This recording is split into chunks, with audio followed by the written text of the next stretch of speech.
Hi, welcome to The Village Homeschoolers. This is Jen. And this is Brittany. And today we're going to talk about the division of labor in your homeschool co-op.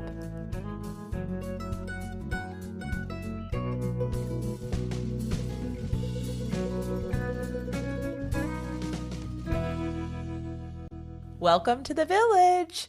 Let's talk homeschool co-ops, labor, and jobs. I know, right? Sounds really fun and exciting. It's important. I'm telling you, it is. Yeah, I mean, oh man. I think homeschool co-op stands for cooperative, right? Like it's a cooperative, meaning everybody contributes in some way, shape, or form. So there's work. Yeah. Work's fun. Work can be good. It's fulfilling. Work's fun. Jen gave me a look. She's like, work's fun? Mm-hmm. Yeah. Okay. Let's, it can be fun. Mm-hmm. It is important.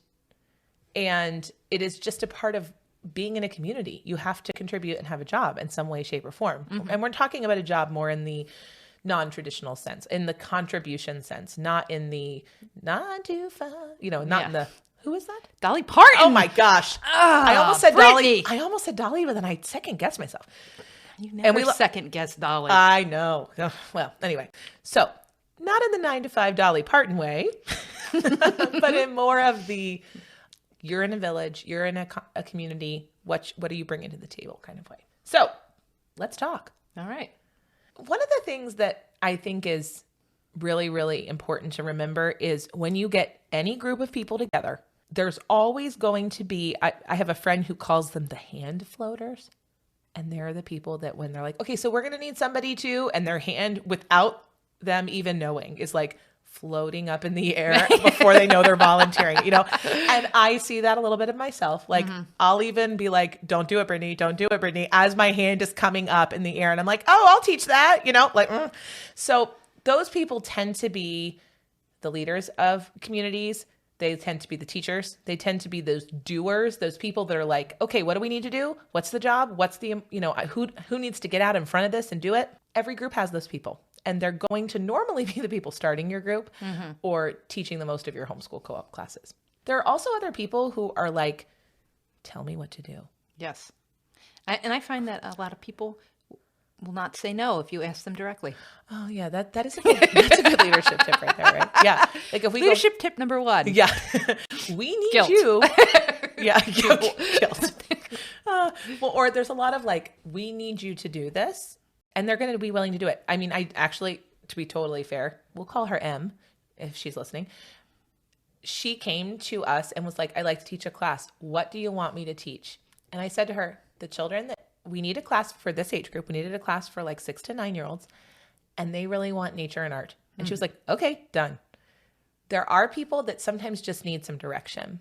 And they are, if you can give them a little bit of direction, they'll take it, they'll run with it.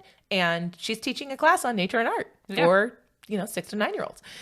So that's really, really great. And you just have to be able to provide that direction. Know there are people there, they're active, they want to contribute, they just need a little bit of direction.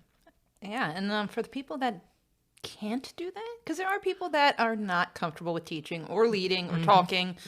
Well, that's fine. There is a place for you in the co-op as well. At least in particular, our co-op is if you don't want to teach, you don't want to lead, well, then you're going to clean. Yeah. So Jen really likes that clean.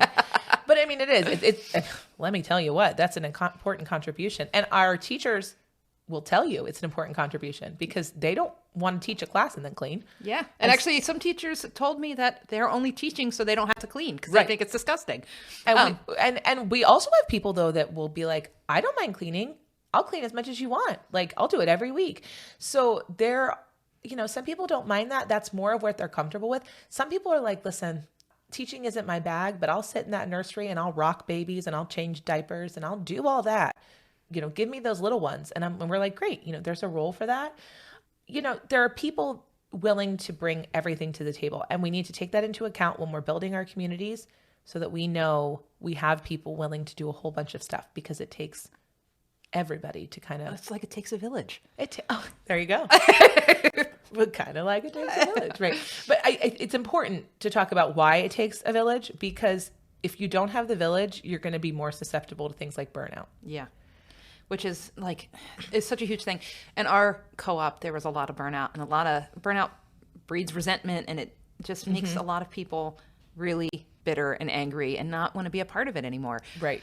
So the reason I even became a leader is because there was so much burnout that the leaders were like, I don't want to do it anymore. And then there was one person left, and she was like, I can't do this by myself. If you guys want to continue having a co-op, I need help. So, that's when I stepped in, and I realized, you know what? The reason you guys are getting burnt out, and it's not like this is some kind of genius idea of mine, but it's because you guys are doing too much. We need to spread out the workload.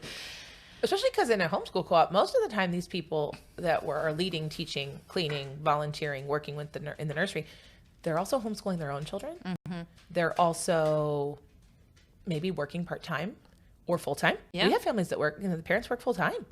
And sometimes they're like, I'm thinking of one family in particular who, she's a nurse. She's working like well into the night hours because she homeschools her kids during the day. And then she's working at night. Yeah, and she's teaching with a kid strapped to her back, Yeah. So, I mean, we aren't just exclusively homeschool co-op people. We're also, people who are employed elsewhere, people who are involved in other communities, people who do nonprofit work, all these other things. So if you add too much responsibility, you're going to look at what you can cut out. And you don't want your co-op to be the thing people cut out first. Well, there's a good old 80-20 rule where, 20% of the people do 80% of the work. And it's not because other people are not willing to do it. It's just sometimes they don't know they have to do it. Right. And if you're volunteering to do everything, then there's no opportunity for other people to chip in. And it's just hard sometimes as a leader because we automatically, Brittany and I are both like this, that, oh, there's a class, we'll teach it. And then we're like, no, we made a rule that we're leading, we can't teach, right? We have that rule. And it's funny, somebody asked me recently, oh, why do you guys have a rule that you guys aren't allowed to teach? Because I was a teacher. Yeah. And I'm like, we have broken the rule before. And it was miserable. Every single time we broke that rule, it was miserable. The rule's there for a reason. And so, it's good. And if you want to be in a community with these people and you want it to go beyond, hey, we're taking art classes together with our kids, we want it to go to a level where we're actually relying on each other in a community, you don't want there to be resentment. You don't want people to be confused about their contribution. You don't want people to burn out and step away. You want people to be able to live their life happily and joyfully in the community with you. I feel like they're all part of it. Because there was times where we would be feeling like we were working our butts off, and then we'd look over and there'd be moms talking. And it's great that they're talking, but when you're the only one feel like you're the only one doing work and you see other moms there for social hour, then you start getting resentful, and it's a stupid thing, so just people are going to talk if you don't give them something to do, right? So as long as you ask people, they don't mind doing it. Almost everybody loves to cooperate and loves to help and loves to be part of this. So feel free to ask people because they will rarely tell you no. I will tell you that. You ask people directly, they'll be like, okay. They like directions. People like direction. Bossing is okay. Nice boss. Kind bossing. So once you're kind of getting going and doing this homeschool co-op thing, you kind of just need to look about what needs doing. When you're talking about the division of labor, what needs doing? And I'm going to let Jen talk about this because this is Jen's expertise, but it always comes back to location, location, location. So let's talk about location because there's always going to be roles assigned to your location. So for our particular facility, it's storage, supplies, cleaning, all of these things, they need to have a spot and they need to happen. So for us, in the beginning of this semester even, there was no storage space for us. We literally had to pile all of our stuff for co-op in the corner of the church. Before it was in my basement. Yeah. And before my basement was in someone else's basement. And there's still stuff in my basement. Oh. Yeah. Yeah. Probably. One day. Yeah. Anyway. So we had no storage space. So there was stuff like stacked in the corner, and then it was like, well, this is kind of like expensive stuff. Like we had robotics, and it's like, okay, well then it needs to be stored in somebody's car or brought back in every week. iPads. Yeah, we had iPads for all the kids. So it's like, it's stuff that needed a spot. So you're going to have to figure that out. And then it's like, who's going to be responsible for bringing it in every week and locking it up? So our other leader is great with inventory, and she's great at organizing. And I kind of I clean every week. That's kind of my role. I'm the doer in the group. I'm the... Well, and she runs a very organized and tight ship. So when her little cleaning team, they're not little. I mean, they're decent sized. They get in there and I'll be like leaving because my job's done for the day. And Jen's just a blur. We're cleaning, taking out trash, wiping down tables. Vacuuming. Yeah. I mean, it is. We were at one of my favorite moments was the church that we rent from. They said we were the most organized, clean group that they rented to. Yeah, they actually hired somebody to come in and clean after us, and then they didn't need them that day because we were doing such a great job. Yeah, and that was something that was like, we're like, good. That's, we're renting space. The space, we do not pay a ton for the space that we rent. It is the least we can do, and it's a way that some of our members can contribute. Take out the trash, clean the bathrooms after we use them, those kinds of things. So yeah, that Jen kind of is the organizer of the cleaning team. She makes sure those roles get delegated and all that kind of stuff. And the other leader is in charge of our storage closet and keeping an inventory. And like, I mean, I don't know how many times we text her and go, do we have Easter grass? Yeah. Do we have bells? Yeah. Oh my gosh, that was this week. Yeah. Do we have bells? Do we have dice? Yeah. We need 47 dice, or something like ridiculous. I mean, at one point we literally were collecting toilet paper tubes, and this was my fault. And we probably had 500 something toilet paper tubes that she was trying to keep organized in this closet.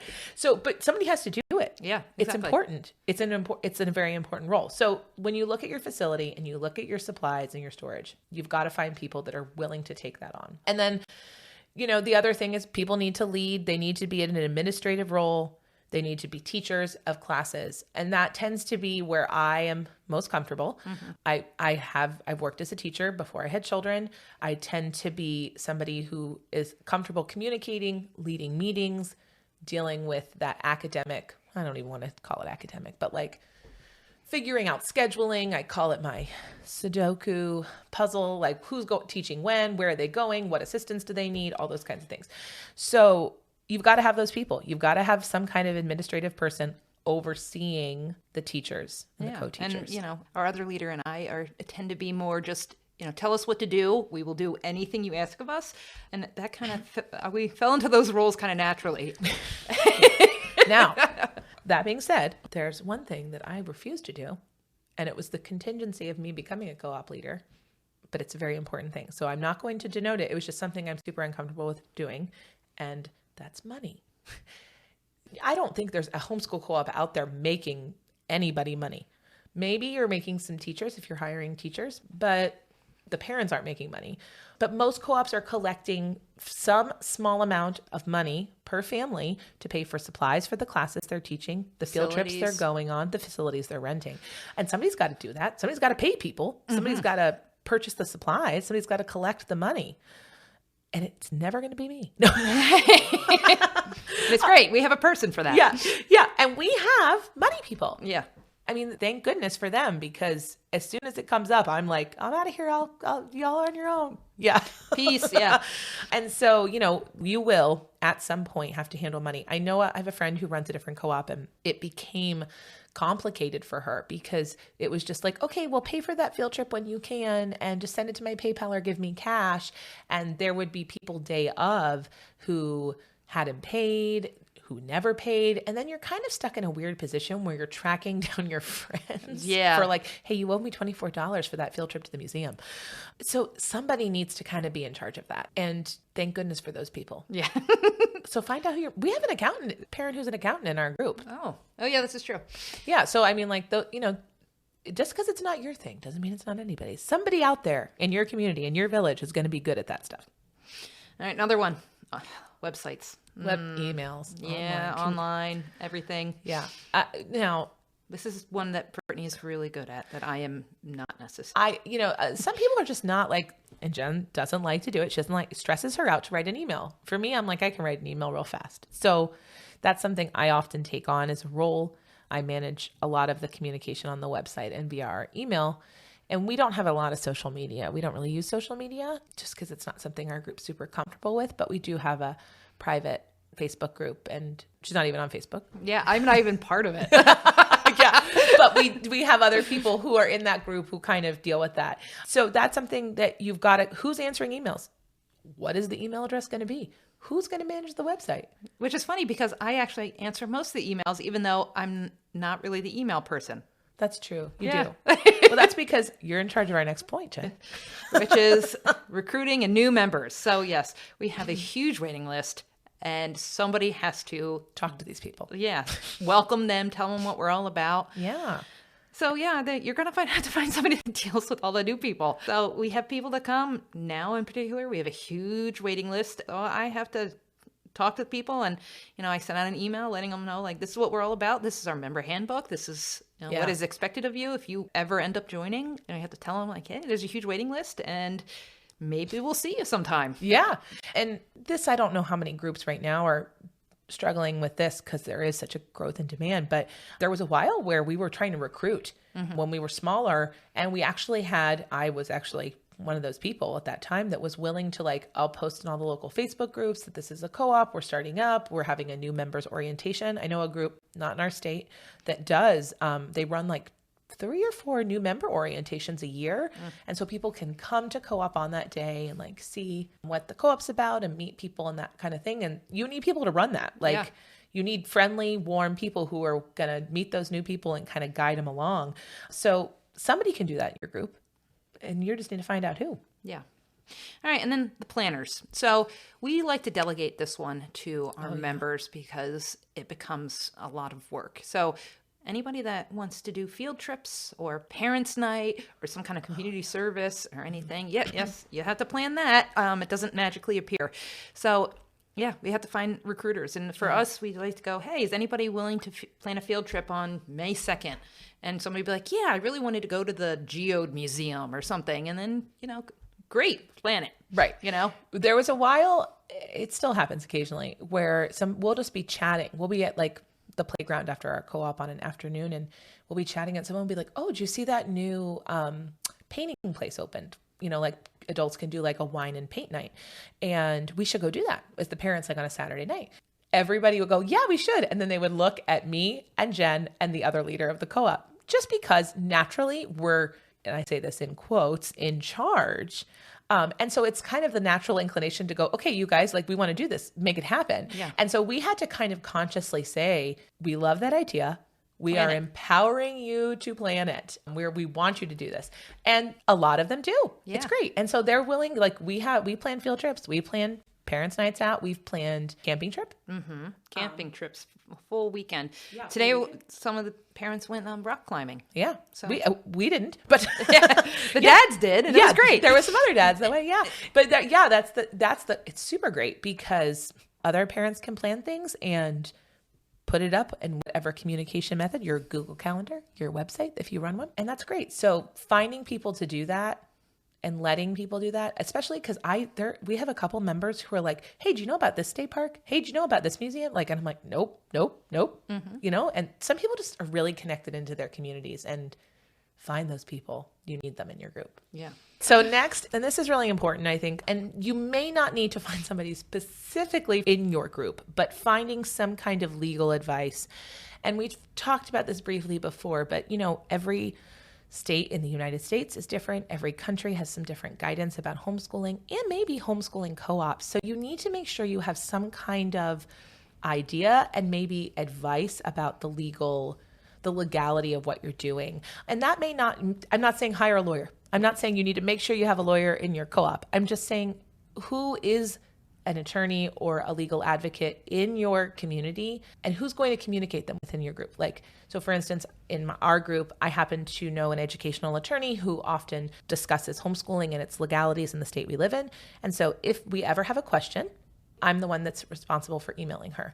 And that's how we handle that. And so just knowing that you have somebody who's kind of keeping an ear, communication open with an attorney, and keeping an ear out to the government scene, if you will, like what's going on in your state government, because occasionally, homeschool regulations change, and you may need to keep your group abreast of that if things change for you. So you need to have someone that's kind of responsible for keeping an ear out. Now, we're really lucky. A lot of our homeschoolers in our group are very attuned to their community and what's going on, and to the, they're very aware of that. So we almost don't even need a liaison. We have like 50% of our group that's not a liaison. But make sure that others are paying attention. And maybe that's a role that your group needs to assign. So you kind of got to look at all those roles and go, okay, what are people good at? What can we delegate? Yeah. You're the field trip person. You're the teacher person. You're the organizer person. What are we good at? And then, as Jen said, ask them. Yeah. They have free will. Mm-hmm.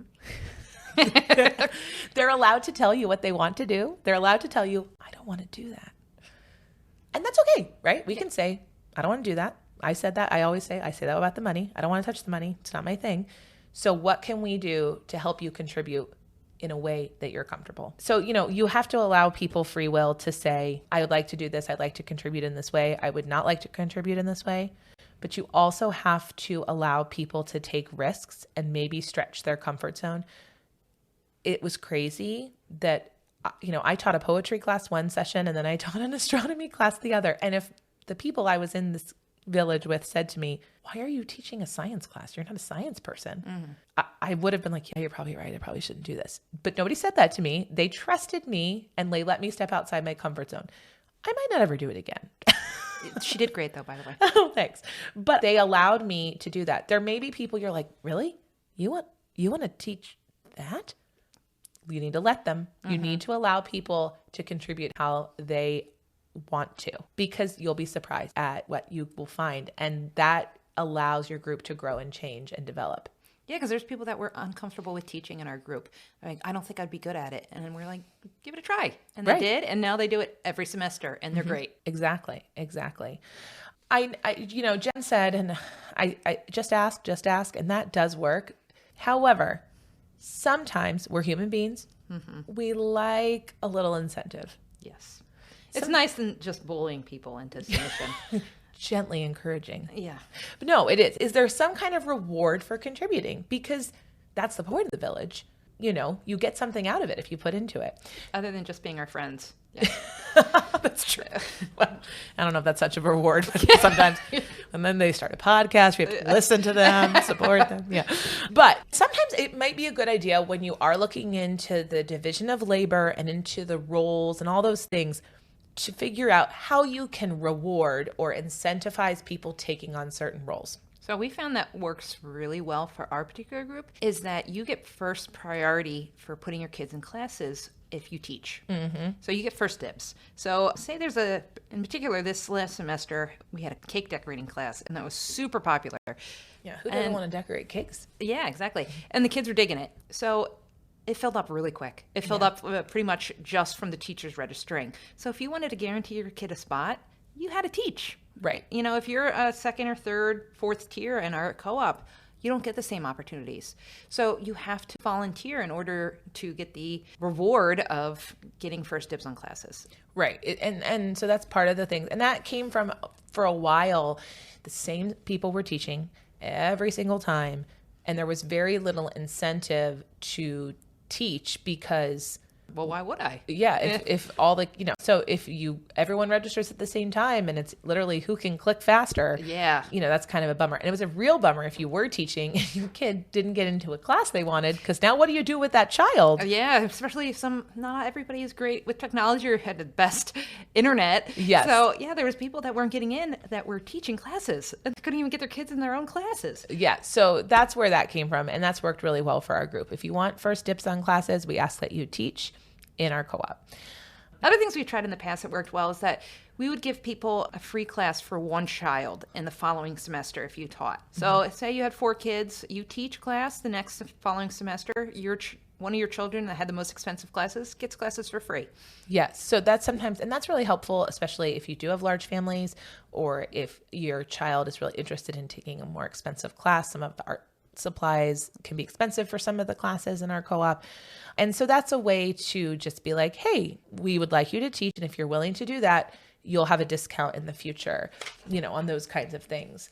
And that's a way, especially if you are collecting funds, you aren't a for-profit business. Yeah. And if you have extra money, you need to spend it on your community. Now, you can do that a lot of different ways. And we bought a shop vac for ours, actually. We bought, to help with our cleaning. But that's a way to use that money to go back into the community to help teachers pay for their future classes and incentivize teaching more. Or maybe it's not teaching for you. Maybe it's the cleaning for you and you need people to clean.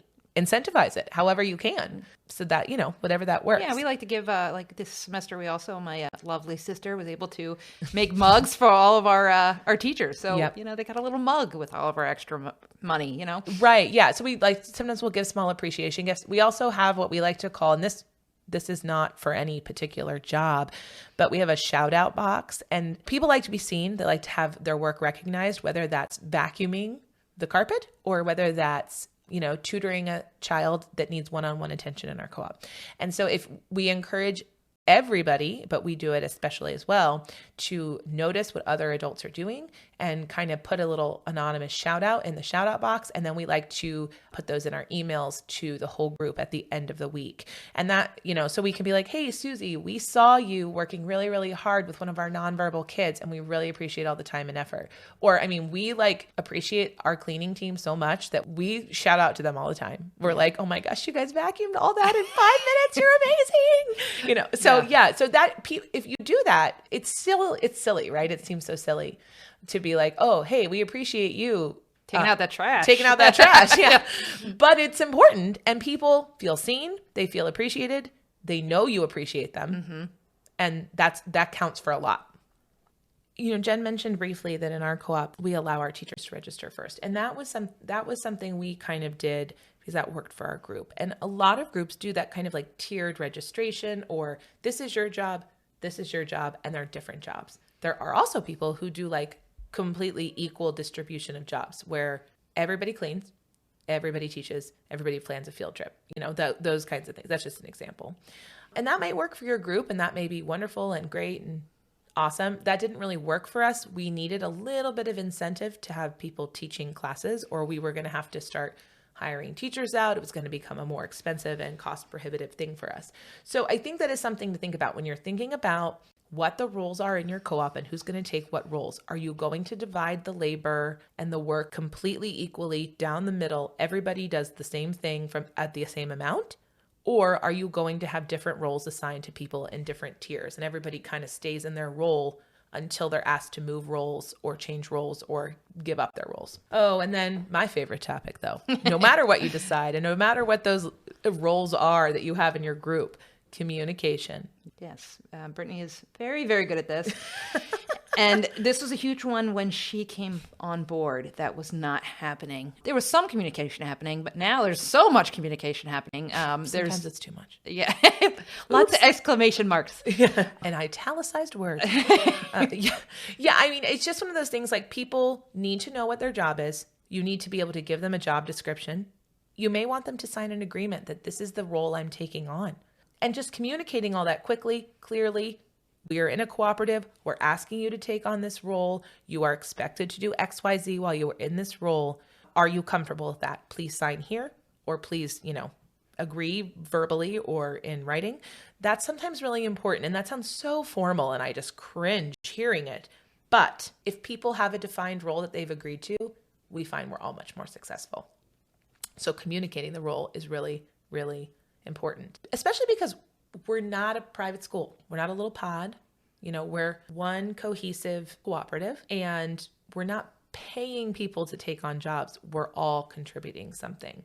And sometimes this means we're going to hold hands with our new people. Our newbies, we love them, but they're coming in fresh. They've not done this before. Most of them. Occasionally we get people that have been in like other homeschool co-ops, so they have some frame of reference, but they've not done this before. And they need some hand holding and some guiding along. Tell them what to do. You have to tell them what to do sometimes. What does this look like? What do I need to do? How does this work? Yes, exactly. And sometimes we just need to role model it. If other people are doing the behavior, and they're just like, hey, we're doing this, come do this with me. That sometimes works for some people. Some people need a checklist, a written out checklist. Yes, because I like to do that. Like I need a checklist as well, because I do that with my parenting even. It's just like it works for some people that you have to clean this, and this, not just go clean. Right. You need to know exactly what they're cleaning. Exactly. Or we need to be like, hey, I need you here 15 minutes early because you're part of our setup team. I need you here to help us pull out tables, wipe down tables,